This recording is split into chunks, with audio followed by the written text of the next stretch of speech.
आपण पाहत आहात आपला महाराष्ट्र न्यूज।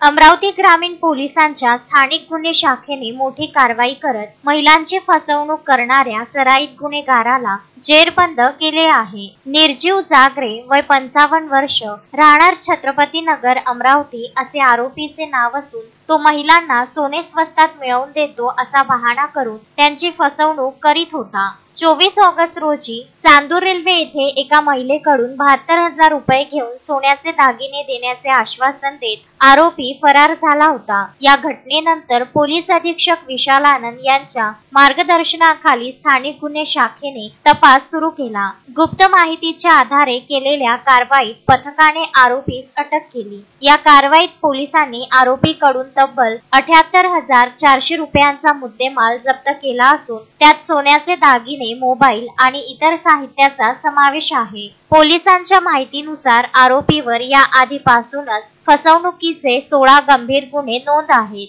ही कारवाई अपर पोलीस अधीक्षक पंकज कुमार साळवे, अमरावती ग्रामीणचे उपविभागीय पोलीस अधिकारी किरण वानखेडे, निरीक्षक अमोल आभाले आणि स्थानिक गुन्हे शाखेच्या पथकाच्या संयुक्त प्रयत्नातून पार पडली। महिलांची फसवणूक करणाऱ्या या आरोपीच्या अटकेमुळे ग्रामीण पोलिसांना मोठे यश मिळाले आहे। बघत रहा आपला महाराष्ट्र, दिशा परिवर्तनाची वैभव मुंदे।